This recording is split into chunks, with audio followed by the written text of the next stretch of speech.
So we'll do 3 deep breaths first. Do you want to lead or shall I? You lead. It's fine. Eyes open, eyes closed. Closed? Yep. Okay, so I'll breathe through the nose so you can hear me. So in through the nose. And let it go.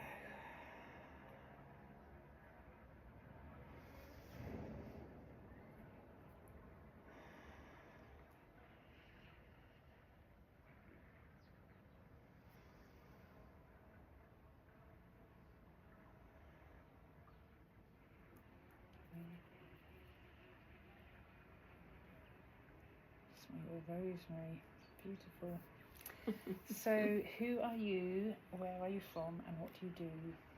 Okay, I'm Carol. I'm from the UK, currently living in Spain. I've also lived in Qatar and I've lived in Kenya.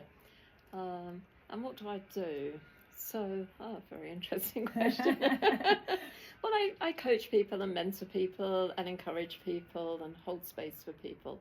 I'm a good listener. So yeah, I did have a business when I was in the UK, but having moved to Spain, I closed the business. So I still support people, but much more on a voluntary sort of basis. I think I put on LinkedIn, come and have a coffee with Carol. So yeah, I just love listening to people's stories and holding space for them. Beautiful, thank you. So what does positive psychology mean to you? Okay, so for many, many years, I don't know, 30, 40 years, I was actually really actively involved in going to church. So my faith is really very important to me.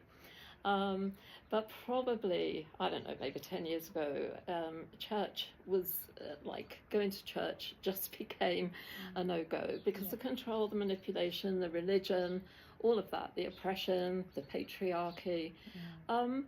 And positive psychology actually is a really lovely expression of all those things that I believed in.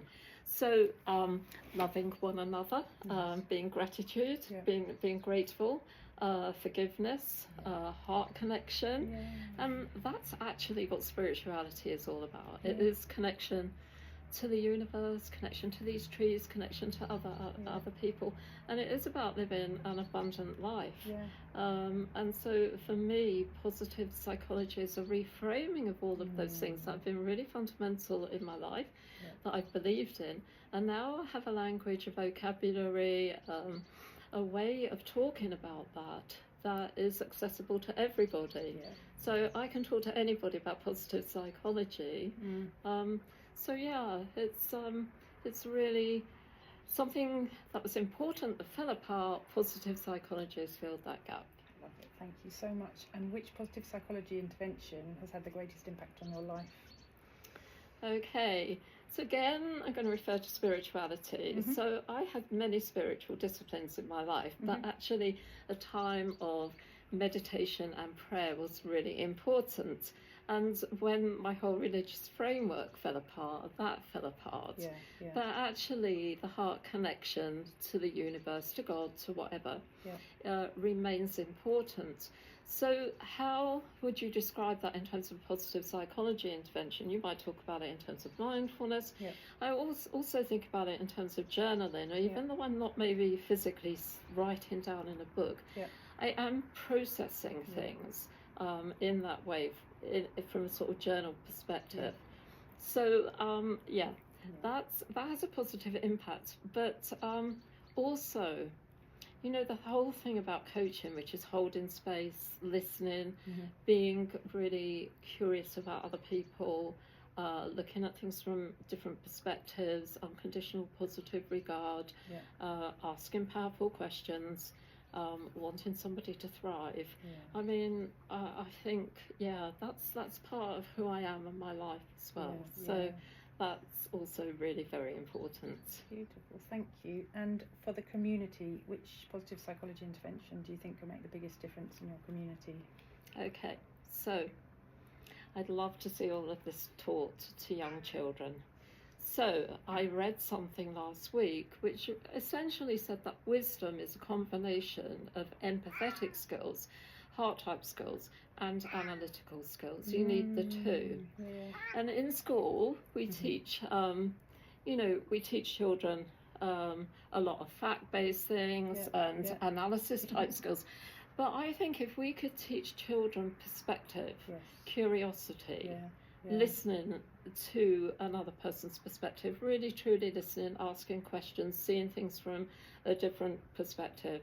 So if we were teaching children those heart-based skills at a very early age, and that became part of their life, that is what I think would have the greatest impact. Absolutely. So a one-line message of hope for the world. What might that be?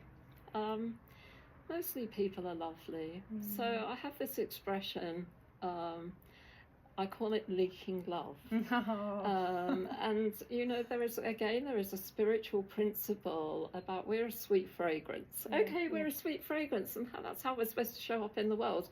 And actually, if we think that we carry that sweet fragrance, and it might be energy or spirit or whatever, but actually, if we all realise that we're carrying that and we leak that love into the world, that's, I think that brings great hope and connection. I love that, leaking love. Brilliant. A heart-to-heart hug? Yes, of course. Oh, thank you so much. Oh, I love it. I'm going to leak love. Wherever I go, I love that. I can carry that with me. Amazing. Thank you so much. I really appreciate it. Thank you.